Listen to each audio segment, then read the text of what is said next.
कक्षा 11 के सभी विद्यार्थी देख लीजिएगा, आपके सामने मैं हिंदी का एक मॉडल पेपर लाया हूँ। सेट डी है, 3 मॉडल पेपर ऑलरेडी मैंने करा रखे हैं आपको। यदि आप इनको करके जाओगे ना तो अच्छे नंबर स्कोर कर पाओगे, ये जवाबदारी है। पूरे अभी तक कुछ भी नहीं पढ़ा और ये मेरे द्वारा जो बताए गए ये 4 पेपर ही आपने लगा लिए और अच्छे से सोल्व कर लिए तो आपको 70 नंबर लाने से कोई नहीं रोक सकता, ये जवाबदारी है। कुछ भी नहीं पढ़ा है तो केवल 2 पेपर कर लोगे जिसमें आपको 50 नंबर तो पक्के हैं। 1 पेपर ही आपको पास कराने के लिए काफ़ी रहेगा। बट ये रिसर्च के बाद बता रहा हूँ, ऐसा नहीं हर कहीं से बता रहे हैं फेंक रहे हैं मिला के, नहीं बच्चों, है ना। मैंने 10 साल के पेपरों को इकट्ठा करके जो निचोड़ निकलता ना, जैसे अपन 10 किलो नींबू निकालो और 1 गिलास जो रस बनता ना, वो निचोड़ है ये, ठीक है।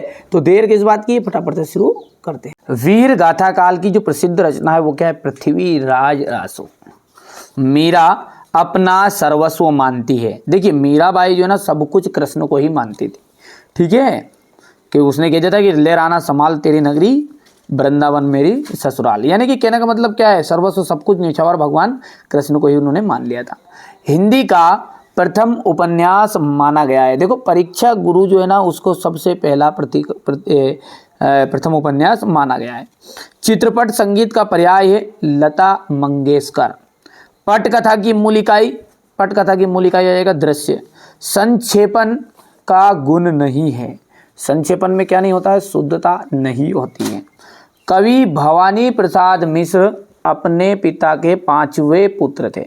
कैसे पुत्र थे, 5वें, ठीक है भैया। अक्क महादेवी का विवाह जैन राजा कौशिक के साथ हुआ। धनराम 3रे दर्जे तक ही स्कूल का मुंह देख पाया था। भारतीय संगीत के मुख्य वाद्य वीणा रहा है।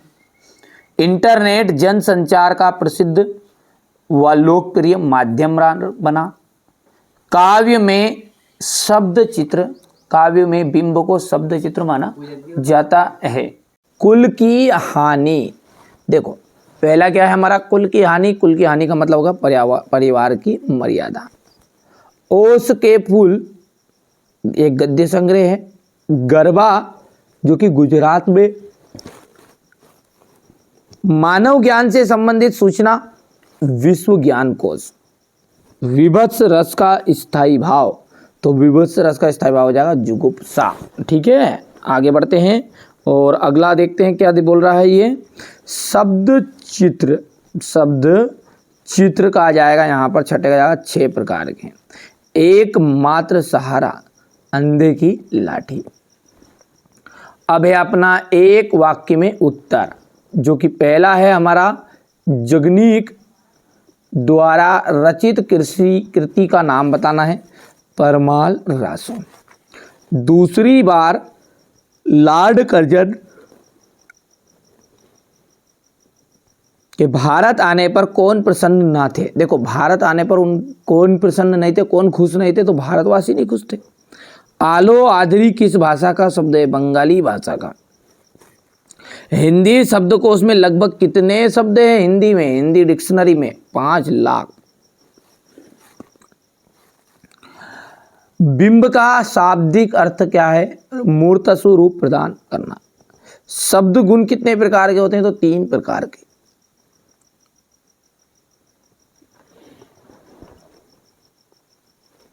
यदि हम छोटा करते हैं इसको तो यहाँ पर आ जाएगा 7वें का।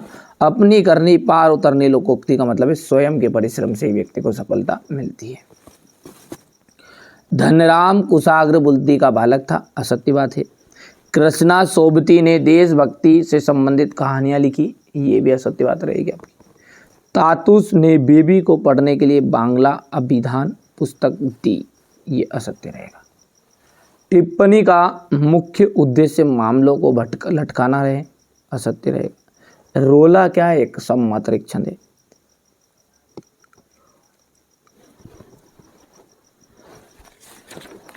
आगे बढ़ते हैं।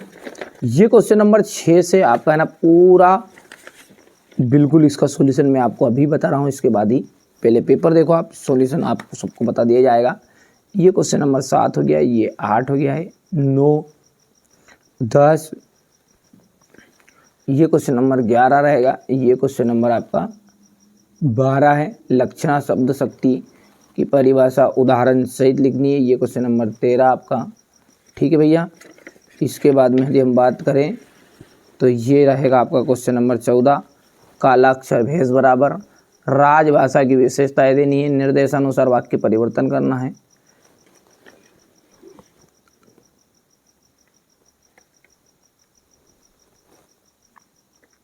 ये क्वेश्चन नंबर 19 आपका, पूरा सोल्यूशन अभी दे रहा हूँ मैं, इसको बाद जस्ट अभी, है ना। इतना हो गया भैया। इसके बाद में अपन बात करेंगे यहाँ से, तो ये रहेगा आपका, इतना हो गया। यहाँ पर युवक नहीं जो देख संकटों को डर जाता, यहाँ चकोर ही नहीं जो अगर अंगार ना खाता। हो गया इतना, हो गया भैया। इसके बाद में ये यहाँ पर है क्वेश्चन नंबर 20।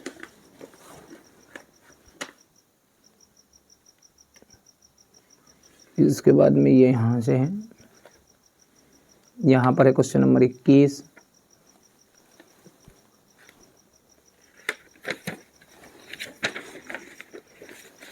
ये रहेगा आपका क्वेश्चन नंबर 22। 21 का था ये 22, और ये आपका क्वेश्चन नंबर 23। ठीक है भैया। तो ये तो मैंने आपको, है ना, पूरा पेपर बता दिया है ना, क्योंकि यहाँ से ज़रूरत पड़ेगी अपने को इसकी फिर से यहाँ पर सॉल्यूशन देखते समय। चलिए अब इसका सॉल्यूशन अच्छे से अपन कवर करते हैं। तो देखिए यहाँ से अपन क्वेश्चन नंबर 6 देखेंगे, प्रगतिवाद के 2 कवि के नाम और उनकी रचनाएं, है ना। तो यहाँ से नागार्जुन है, युगधारा और सतरंगे पंखों वाली प्यासी पथराई आंखें। ठीक है। केदारनाथ अग्रवाल आ जाएगा। इसी का अथवा वाला है भारतेंदु युग के 2 लेखकों के नाम।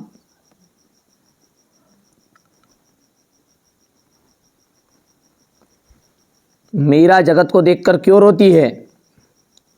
क्वेश्चन नंबर ये 8 रहेगा आपका, द्विवेदी युग के गद्य की कुछ विशेषताएं आपको बतानी है। ये हो गया इतना।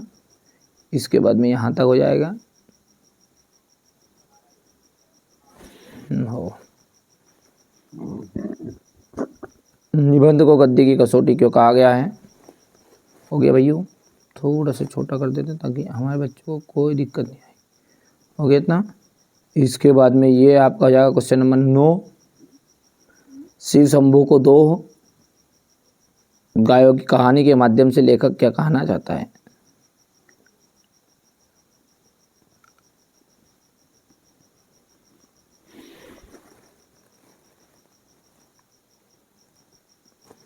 ये हो गया इतना आपका क्वेश्चन नंबर 10।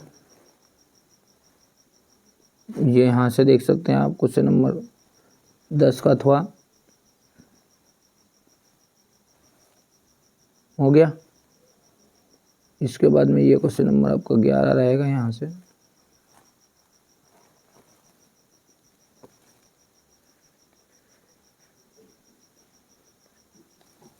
ठीक है भैया, आगे बढ़ते हैं। इसके बाद में ये यहाँ से थोड़ा सा ये आपको बड़ा कर दूँ क्या। ये हो गया 2 पॉइंट। ये इसके बाद में 2 3 4 5। क्वेश्चन नंबर 12 देखिएगा, महाकाव्य और खंड काव्य में अंतर।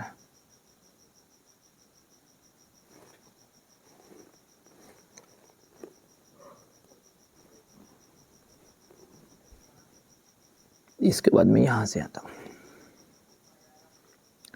मुक्तक छंद की परिभाषा उदाहरण से देनी है। ये हो गया मुक्तक छंद, परिभाषा हो गई, ये उसका उदाहरण आ गया।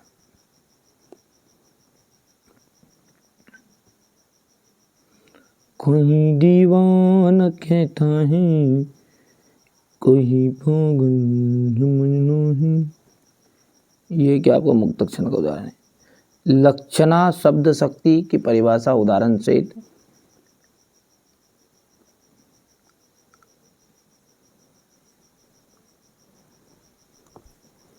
प्रसाद गुण की परिभाषा एवं ये यहाँ से देख लीजिएगा, प्रभु जी तुम चंदन हम पानी जागी अंग अंग बास समानी। हो गया।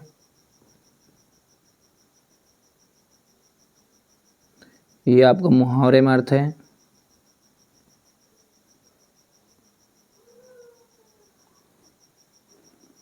राजभाषा की विशेषताएं लिखिएगा। निर्देशानुसार वाक्य परिवर्तन।